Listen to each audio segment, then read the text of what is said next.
హరి ఓం. శ్రీ సద్గురు పరబ్రహ్మణే నమః. శ్రీ మలయాళ సద్గురుదేవాయ నమః.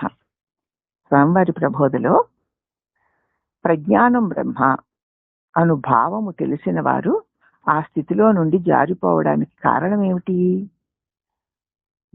ఎవని మనస్సు దుస్సంకల్పాల నుండి, దుశ్చింతల నుండి వెనుకకు మరలలేదో, మహావాక్య బోధయందు సమాధాన స్థితి కలుగలేదో, అట్టివారికి ప్రజ్ఞాన బ్రహ్మమందు నిలకడ కలగదు. ప్రజ్ఞానం బ్రహ్మ అని తెలుసు, వీటిని ప్రకాశింపచేసేటువంటి ఆ జ్ఞానమే పరబ్రహ్మము అని తెలుసు.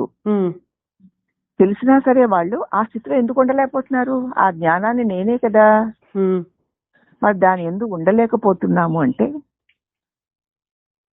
ఎవరి మనసు యందు దుస్సంకల్పాలు, దుశ్చింతలు విడువలేదో వారికి మహావాక్య బోధన యందు సమాధాన స్థితి కలగలేదనమాట. తెలిసింది బుద్ధికి, అప్పుడప్పుడు గురు అనుగ్రహం వల్ల అనుభవం కూడా కలిగిన దానిలో నిలకడ కలగడం లేదంటే మన మనసులో అనేక విషయ చింతలు ఉన్నాయి. ఆ చింతలో నుంచి వెనుకకి మరల లేకపోతున్నావు నువ్వు. అందుకే నీ స్వరూపంలో నువ్వు నిలబడలేకపోతున్నావు. మహావాక్యాలు తెలుస్తున్నాయి, వాటి బోధ యందు సమాధాన స్థితి కలగలేదు. మహావాక్యాలు ఏం చెప్తున్నాయో దాని యందు నువ్వు స్థితిని పొందలేదు. అట్టివారికి ప్రజ్ఞాన బ్రహ్మమునందు నిలకడ కలుగదు.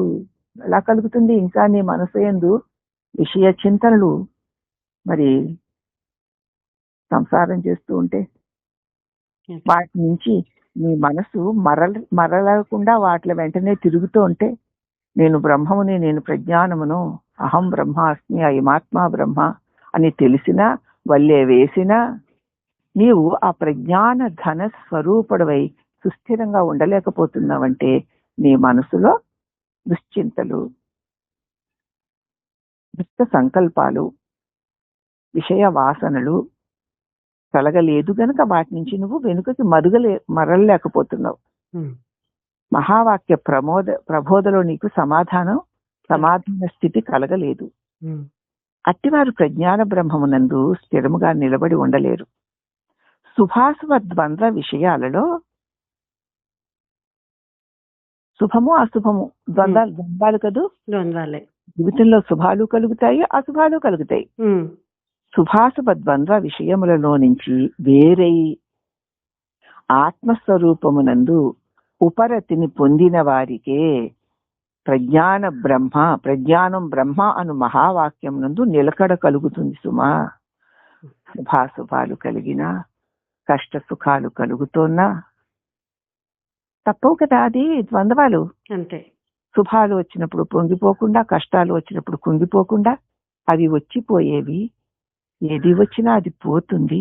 వాటిని ఎరుగు నేను ప్రజ్ఞాస్వరూపుడనై ఉన్నాను, నాకు రాకపోకలు లేవు అని ఆ ద్వంద్వ విషయాల నుంచి వేరే ఆత్మస్వరూపమునందు మాటికి ఎవరైతే ఉపరతిని పొంది ఉంటారో వారికే ప్రజ్ఞానం బ్రహ్మాను మహావాక్యం నందు నిలకడ కలుగుతుంది.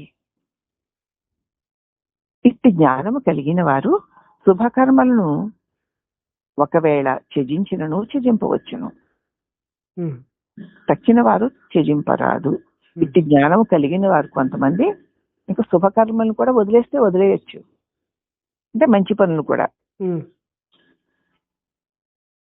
తక్కిన వారు ఎటువంటి పరిస్థితులలోనూ శుభకర్మలను వదలరాదు.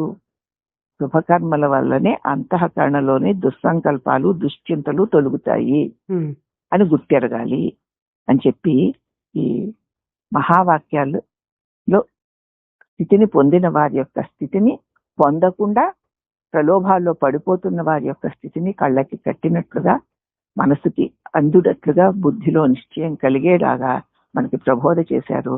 కాబట్టి చాలా జాగ్రత్తగా పరిశీలించి మనల్ని మనం చూసుకోవడానికి ఇవి మనకి ఒక అద్దం వల్లే ఉపయోగపడతాయి. కాబట్టి సద్గురుదేవులిట్టి దివ్య ప్రబోధ చేసిన మలయాళ సద్గురుదేవుల వారికి మరీ నమస్కరిస్తున్నాము. హరి ఓం నమః.